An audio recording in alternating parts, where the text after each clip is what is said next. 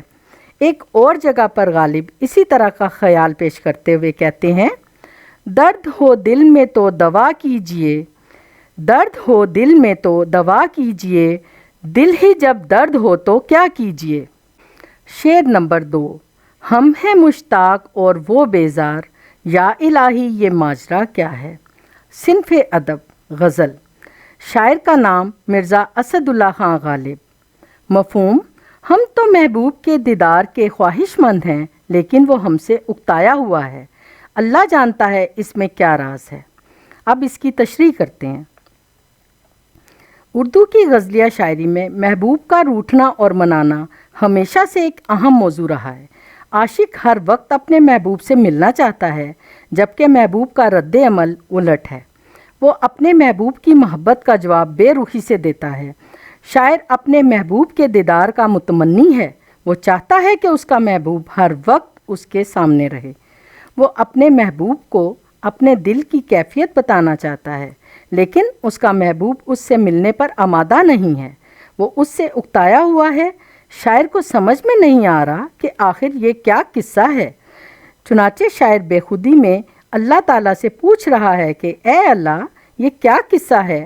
میں تو دل کی گہرائیوں سے اپنے محبوب کی قربت کا خواہش مند ہوں، لیکن میرا محبوب مجھ سے اکتایا ہوا ہے اور مجھ سے دور دور رہتا ہے۔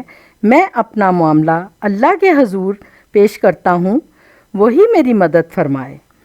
شاعر ایک اور جگہ کہتا ہے کہ الفت کا مزہ تب ہے کہ ہوں وہ بھی بے قرار، الفت کا مزہ تب ہے کہ ہوں وہ بھی بے قرار، دونوں طرف ہو آگ برابر لگی ہوئی۔ شعر نمبر 3: میں بھی منہ میں زبان رکھتا ہوں، کاش پوچھو کہ مدعا کیا ہے۔ صنف ادب غزل۔ شاعر کا نام مرزا اسد اللہ خان غالب۔ مفہوم: میں بھی بولنے کی قوت رکھتا ہوں، کاش مجھ سے پوچھو کہ تیرے دل میں کیا ہے۔ اب اس کی تشریح کرتے ہیں۔ شاعر اس شعر میں اپنے محبوب کی بے رخی اور لاپرواہی کا ذکر کرتے ہوئے کہتا ہے کہ میرا محبوب مجھ سے بات نہیں کرتا، میری کسی بات کا جواب نہیں دیتا۔ غالب کہتے ہیں کہ میرے دل میں بھی ہزاروں خواہشات جنم لیتی ہیں اور ان خواہشات کا ذکر اپنے محبوب سے کرنا چاہتا ہوں۔ میں اپنے محبوب سے بے پناہ محبت کرتا ہوں۔ میں بات کرنے کا فن سے آگاہ ہوں، لیکن محبوب کے سامنے میری زبان کو تالے لگ جاتے ہیں۔ میں اس کے حسن میں محو ہو جاتا ہوں۔ میرا محبوب میری اس کیفیت سے غافل ہے، اس لیے شاعر حسرت سے کہتا ہے کہ کاش میرا محبوب مجھ سے میرے دل کا حال پوچھے کہ میرے دل میں اس کے لیے کیا کیا خواہشات ہیں۔ کاش میرے دل کی تڑپ اور بے چینی کو سمجھے اور میرے اضطراب کی وجہ ختم کر دے۔ بقول ایک اور شاعر، یہ دستور زباں بندی کیسا ہے تیری محفل میں، یہ دستور زباں بندی کیسا ہے تیری محفل میں، یہاں تو بات کرنے کو ترستی ہے زباں میری۔ شعر نمبر 4۔ ہم کو ان سے وفا کی ہے امید جو نہیں جانتے وفا کیا ہے۔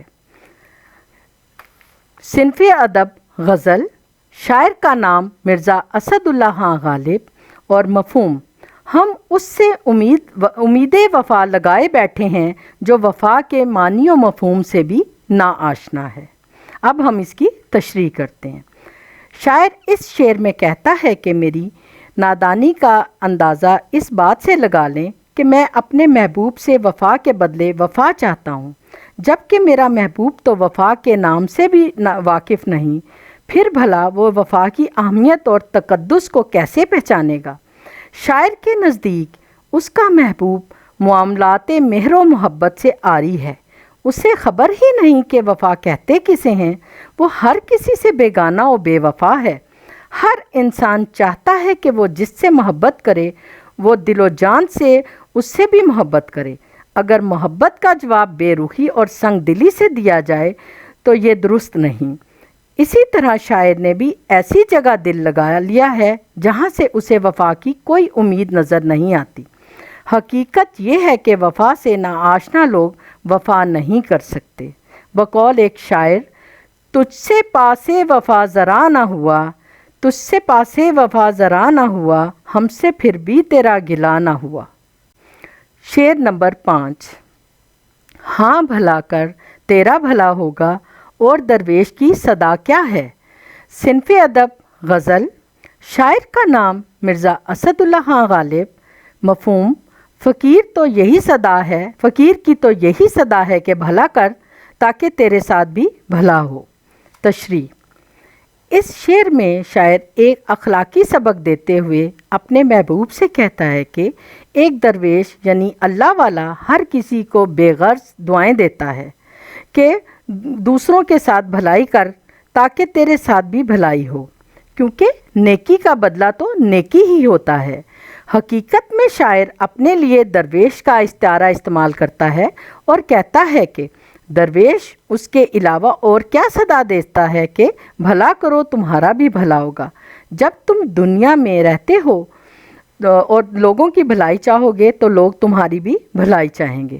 دراصل شاعر چاہتا ہے کہ اس کے محبوب کے ساتھ بھلائی ہو اور وہ کبھی پریشان نہ ہو، اس پر کوئی مصیبت نہ آئے۔ اس کا سب سے آسان طریقہ یہ ہے کہ دوسروں کے ساتھ بھلائی کی جائے، کیونکہ کہا جاتا ہے کہ کر بھلا سو ہو بھلا، انت بھلے کا بھلا، کر برا سو ہو برا، انت برے کا برا۔ چنانچہ شاعر اپنے محبوب کی بہتری کے لیے یہی چاہتا ہے اور یہی صدا لگا رہا ہے، اور صدا لگاتے ہوئے کہتا ہے، فقیرانہ آئے صدا کر چلے، میاں خوش رہو ہم دعا کر چلے۔ شعر نمبر 6۔ جان تم پر نثار کرتا ہوں، میں نہیں جانتا دعا کیا ہے۔ صنف ادب غزل، شاعر کا نام مرزا اسد اللہ خان غالب، مفہوم، میں اپنی جان تم پر قربان کرتا ہوں، میں صرف دعا کرنا نہیں جانتا۔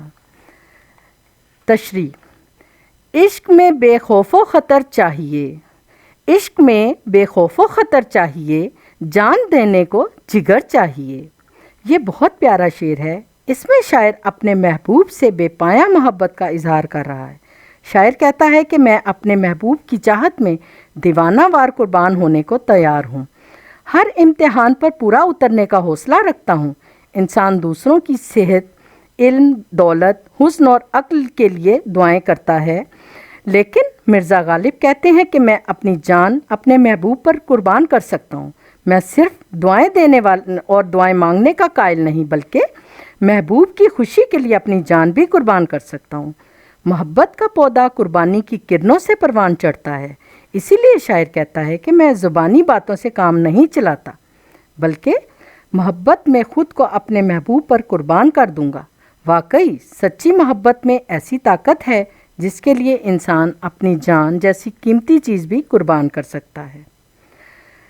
عقل والوں کے نصیبوں میں کہاں ذوق جنوں، عقل والوں کے نصیبوں میں کہاں ذوق جنوں، یہ عشق والے ہیں جو ہر چیز لٹا دیتے ہیں۔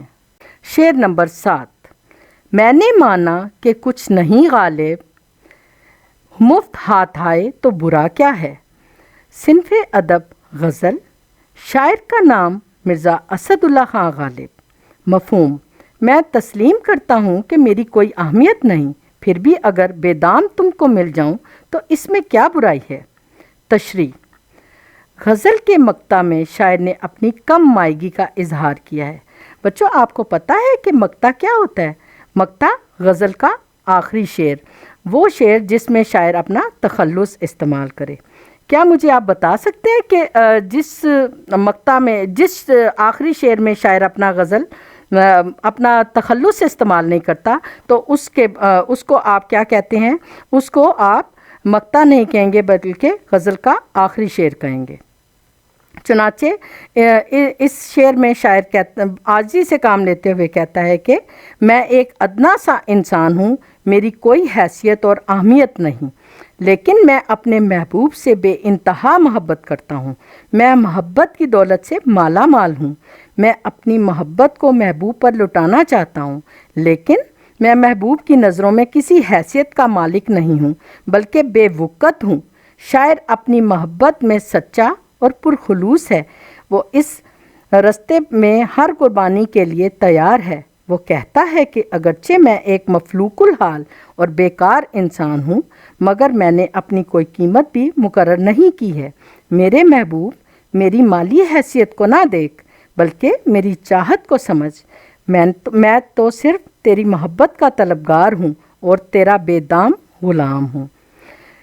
تیرے عشق کی انتہا چاہتا ہوں، تیرے عشق کی انتہا چاہتا ہوں، میری سادگی دیکھ کیا چاہتا ہوں۔ امید ہے غزل کی تشریح آپ کو سمجھ آ گئی ہوگی۔ غزل کی تشریح کے بعد اب ہم اس غزل کے مشقی سوالات حل کرتے ہیں۔ اس کے لیے ضروری ہے کہ آپ پینسلیں اور نوٹ بکس اپنے پاس رکھیں تاکہ ضروری نکات نوٹ کر سکیں۔ اب آپ اپنی نصابی کتاب کا صفحہ نمبر 137 کھولیں، جس پر اس غزل کی مشق تحریر کی گئی ہے۔ سوال نمبر 1۔ اب آپ اسکرین پر دیکھیں، سوال نمبر 1 کے سوالات اور جوابات اس پر آپ کو نظر آ رہے ہیں۔ دیکھیں، شاعر کو کن سے وفا کی امید ہے؟ جواب: شاعر کو ان مراد اپنے محبوب سے وفا کی امید ہے جو یہ بھی نہیں جانتا کہ وفا کہتے کسے ہیں۔ سوال نمبر 2، شاعر نے کسے ناداں کہا ہے؟ جواب: شاعر نے اپنے دل کو ناداں کہا ہے۔ سوال نمبر 3، کون مشتاق ہے اور کون بیزار ہے؟ جواب: شاعر خود کو مشتاق اور محبوب کو بیزار کہہ رہا ہے۔ سوال نمبر 4، درویش کے لب پر کیا صدا ہے؟ جواب: درویش کے لب پر صدا ہے کہ تم دوسروں کے ساتھ بھلا کرو، تمہارے ساتھ بھی بھلائی ہوگی۔ سوال نمبر 5، غالب نے مقطع میں محبوب کو اپنی کیا قیمت بتائی ہے؟ غالب نے مقطع میں محبوب سے کہا ہے کہ میری کوئی قیمت نہیں ہے۔ اچھا،